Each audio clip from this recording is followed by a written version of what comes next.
Hey guys, welcome back. We're in my home library today because it's summer and I'm not at school. But I had to show you my shirt real quick. It says, "You matter." And then it says, "Until you multiply yourself times the speed of light squared, then you energy." Yeah, it's bad. I know. Okay, drink of the episode is a latte. Well, it's cold now. It was hot yesterday, but it was a s'mores latte that I got from a local bakery, but it was too sweet. So I added some just like plain Starbucks cold brew, or not a cold brew, just iced coffee that I had in the fridge that's not very good because it's like, store-bought. I mixed them together and now it's actually really good. So anyway, and I still can't really taste anything. It's been like over 2 weeks and like I can't taste stuff. But anyway, I must have had COVID. That's all I can figure. So this month, the month of June, I read 6 books and I DNF'd 6 books. So it was not the best reading month for me. I did enjoy quite a few of the books I did finish, but let's do the DNFs first, and then maybe we'll do the rest in order from least favorite to my favorite. So there were no 5-star reads, but there was a 4-star read, so we'll take it. Okay, or were there 2 4-star reads? There were 2 4-star reads. Well, that's not too bad. Okay, so let's do our DNFs first. So the first book that I DNF'd is Dancing with Thieves. I started this book so long ago that I could not even tell you anything about it. I feel like half the summer has passed by since I started reading this book, and I just don't remember anything. I actually made it 59%. It is a young adult fantasy romance. Right off the bat, I should know that 1, I'm not a huge fan of fantasy romance, but it turns out I did like some that I'll show you in a minute, but they have to be for older audiences before I seem to like them. And 2, I'm just not into young adult like fantasy anymore. This is just a duology. I hear a lot about it, but honestly, I just didn't connect to anything that's going on, and I gave it over half the book, and that book's 512 pages. So yeah, don't remember anything about it. The next book I DNF'd is Stalking Jack the Ripper by Carrie Maniscalco. This has been on my radar ever since I became a high school librarian because it is so popular.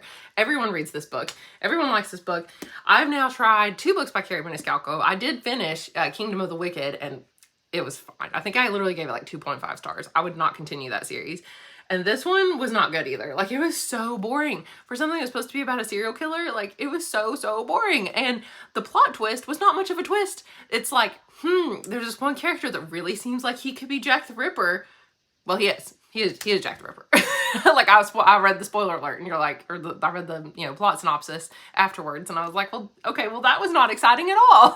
And on the back it said, I was the girl who loved the Ripper. So I was like, oh my gosh, it's gonna be like, she loves Jack the Ripper. No, that doesn't even happen. So anyway, I was super disappointed, and yeah, I only read 33%. Next book I DNF'd, I'm actually really sad about. I DNF'd Strictly No Heroics by B.L. Radke, maybe? Something like that. It's a book that I found at school, and it came in a book subscription box. It's not anything like super exciting. It's apparently not even very popular. Yeah, B.L. Radley. It's new. I think it just came out this year, and it sounded sort of like Vicious, or like Villains, like the Villains duology by V.E. Schwab. It's kind of what it's like reminded me of a little bit. It also sort of sounded like The Boys. I love the show The Boys on TV, but it was not that. It was young adult, but like honestly the superhero aspects of it didn't have as much to do with, like, she was trying to make all this like commentary about like other things going on, but it just got in the way of like the fun plot. And I felt like the fun plot with the actual like superheroes, the main character goes to work for this society called, well, I can't remember what it's called, but they're henchmen basically for the bad guys. But you would think that would be exciting, but it just wasn't. Oh, and I gave it 46%. So, I mean, I almost made it halfway. Another book that I was so surprised I DNF'd. I cannot believe I DNF'd this one. I thought this was going to be like a 4-star read. All the Missing Girls by Megan Miranda. I've never read anything by this author before, but all I heard was from Jessie May, one of my favorite booktubers. She said that this was a good summer recommendation. Well, I mean, it's even got a Ferris wheel in the front because it's fun and it's told backwards. And I love a story told backwards, like the movie Memento is what she compared it to, which I loved. So I was super excited, but it was so boring, and the telling it backwards just didn't work. It didn't make any sense at all. I think if it had been told forward, maybe it would have worked. And you know how the title is called All the Missing Girls? Do you know how many are missing? 2. the 2 missing girls. There just weren't enough missing girls to call it All the Missing Girls. Then I DNF'd another fantasy romance. So I've learned my lesson here. Fantasy romance I'm very picky about because, like I said, I have found some, but this was a new adult one, and it's called The Serpent and the Wings of Night by Carissa Broadbent. Ironically, I'm currently reading another book by Carissa Broadbent as we speak, and it's a lot better. But this one I gave 42%, and it's vampires, and I thought, ooh, I love vampires. This will be so fun. It was not fun. It was boring. It wound up being a competition story and like Hunger Games-y kind of type thing. I just do not like competition stories. I'm gonna have to do like an audit of my likes and dislikes, but I know competition stories are one thing that I'm just not a fan of. So I DNF'd it, and I'm really sad because I thought it was gonna be cool. The final book I DNF'd, I should not be surprised that I DNF'd it. It was The Counselors by Jessica Goodman. I read 20% and I was bored. There was no mystery.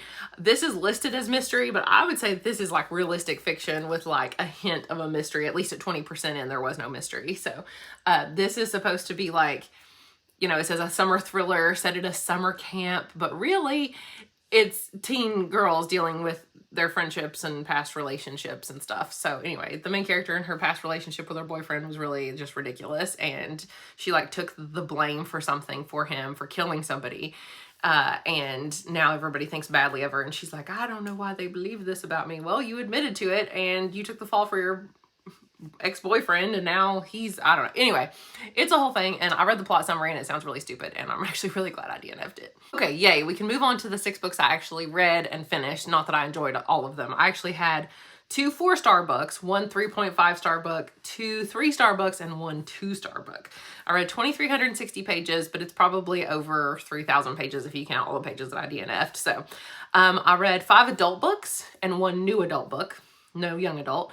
And I read 2 fantasy romance, 2 fantasy, 1 sci-fi, and 1 nonfiction. 5 of the books I read were audiobooks. 1 was an ebook because that's about all I have time to read physically, 1 book a month. 3 of these 6 books were in a series. 3 were standalone. The 3 that are in a series, 2 of the series I do plan on continuing, so that's good.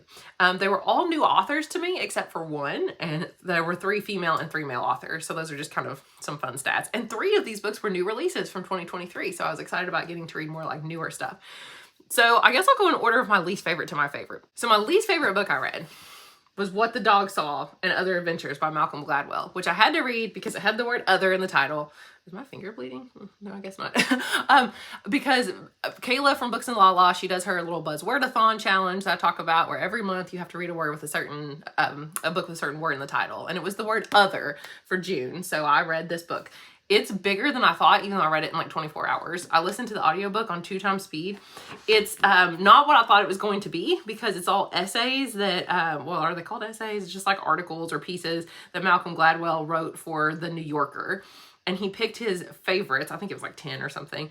It was like, it said, what's the difference in panicking and choking? Why are there different varieties of ketchup, but only one variety of mustard? Or no, why are there different varieties of mustard, but only one variety of ketchup?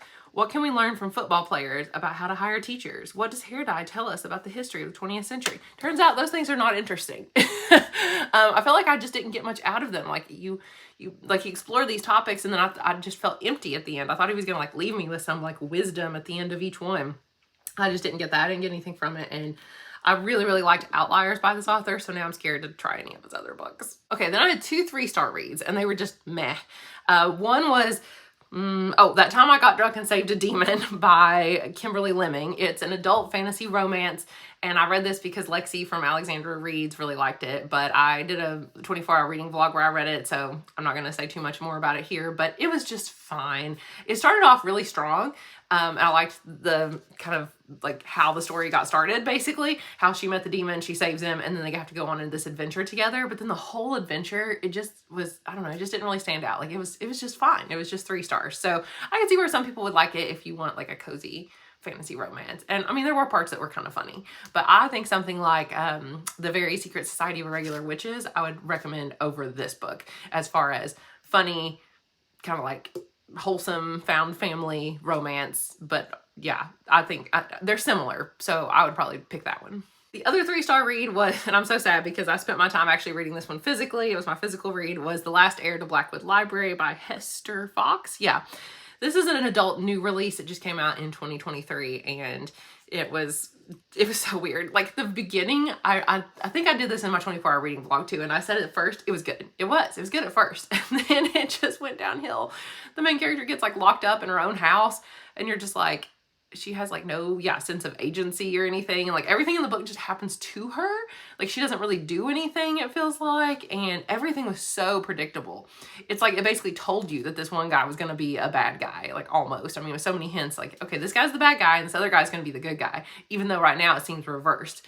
But it's going to be obvious that it's the other way around. And then it was the other way around. And she's like, what? I've been so betrayed. And you're like, duh, like we saw this coming a mile away. The other guy told you that the other dude was bad and you didn't listen. Anyway, the main character was stupid and the writing style was just very plain, I have to say. Like, I don't think that this book was anything spectacular. Let's move on to my 3.5 star read that I just finished last night. That is Ascension by Nicholas Binge. I read this because it's brand new. Like, I think it just came out like a month ago or something. It's sci-fi. And I did want to give some sci-fi books another chance. I did like it. I think sci-fi for me is better if it's set on Earth and not like in space or over long periods of time. But this one had some timey-wimey stuff in it, and I didn't expect that. So I don't know if that's a spoiler or not. Sorry if it is, but there was some time. It's not really, because at the beginning it kind of tells you, like, it even sets it up to be a little bit of a time thing. It was a little more like out there, like trippy by the end of it than I thought it was going to be. It's set in 1991, which is an interesting choice. And it's kind of told in like letter format. But I think it was because the author didn't want the characters to have cell phones because maybe they would have been able to communicate with other people better, you know, like, or the outside world. They could have just said cell phones don't work on the mountain. But anyway, it was about a mountain that just appears out of nowhere in the Pacific Ocean. And the main character is he a doctor? Yeah, he's a doctor. And they have like an anthropologist and a chemist and a physicist and all these different people that they gather together to come and explore what is going on with this mountain. It's very secret. They're keeping it a secret. Some organization is exploring it. You don't even know who it is. It doesn't appear to be the U.S. government. But somebody is exploring this mountain, and they are gathering this team of very interesting individuals to come and explore it. And things get crazy on this mountain. Like, there's some crazy stuff. The last, like, I don't know, well, even the last half of the book really went places I didn't expect it to go. And it was stuff that I actually really enjoyed. I could see where a lot of other people wouldn't like it. I might wind up upping this to 4 stars. I don't know. I really liked where it went. So it's a book I might even read again now that I know like what's going to happen. And I think it'd be good to read physically. I think on the audiobook, I was going too fast and I didn't like catch everything because the ending is just so wild. So anyway, I actually really enjoyed this book more so than I thought that I would. And I don't know why it gets such a bad rap. Like, it only has like 3.66 stars on Goodreads, but there's not very many reviews yet. But I thought it was pretty good. I had 2 4-star books and then we're done. So the first 4-star book is The Art of Prophecy by Wesley Chu. This is the first book of a new series called the War Art Saga. The second one comes out later this fall. And I was shocked that I liked this. One, it's huge. I listened to the audiobook and it only took me a few days, which was actually really exciting. So it goes by really, really fast. It looks bigger than it is. It's only like 500 pages. I mean, that looks bigger than 500 pages to me. Anyway, I read this because Jade from JD Ray Reads talks about it on her channel and is one of her favorite books of this year. And I would not say it's going to be probably one of my favorite books of the year, but it was good. Like, it was a fun time. That's why I actually did give it 4 stars. There's a map. It's high epic fantasy. And it's kind of like what happens if a prophecy doesn't come true and the prophecy is wrong, or the person that was supposed to be the prophesied hero doesn't train, everybody just assumes that they're just going to be the hero, and then like they're not. But really it focuses on, so the character that's supposed to be the prophesied hero, this young boy, and then these 3 women are kind of the main characters. One is this older, amazing, awesome character. I love her. She's my favorite character. She's like this old lady who is the greatest, her name's Taisha, an older woman who is the greatest grandmaster of magical martial arts in the kingdom, but who thought her adventuring days were behind her. And she winds up having to help and save this boy who was originally supposed to be the prophesied hero, but maybe is not. We don't know. Or maybe the prophecy is just not interpreted the right way. I don't know. Like, we've not got those answers. It follows Sali, who is a straight-laced warrior who learns the rules may no longer apply when the leader to whom she has pledged her life is gone. She was my least favorite character. And then Kisame doesn't come in the book till halfway through. When it mentions her here, I was like, where is she in this book? She comes in halfway through. She's a chaotic assassin, she really is, who takes a little too much pleasure in the kill. So it was kind of interesting to see like one of the bad guys, like, point of view. And then Jin himself, who's the main character, who has to find a way to become what he no longer believes he can be, a hero after all. And it was really good. So I really liked it. It's like turning a prophecy on its head kind of thing. And yeah, it's magical martial arts. And yeah, I would recommend it. Which brings us to the final book, the one you may be surprised that I gave 4 stars to. I did indeed give 4 stars and not DNF. and actually enjoyed Fourth Wing by Rebecca Yarros. I know, you're like, Megan, who are you? You don't like fantasy romance. It's like new adult fantasy romance. I joined the hype. I was like, okay, everybody and their brother is talking about this book. You can't even buy a copy. You can't find it. It like doesn't exist anywhere anymore. They're, I guess, reprinting it. I really wanted the one with the sprayed edges because it's got dragons sprayed on the side of the book and it's like black. And anyway, I couldn't obviously get a copy. I was too late to jump on the train for that. But anyway, I did really enjoy this book, and it is very much romance. I know it's labeled as fantasy romance, but I'd say the first like half does deal more with the fantasy, and there's a college, they're training dragon riders, you know, the usual, but it's like very high stakes, life and death kind of stuff.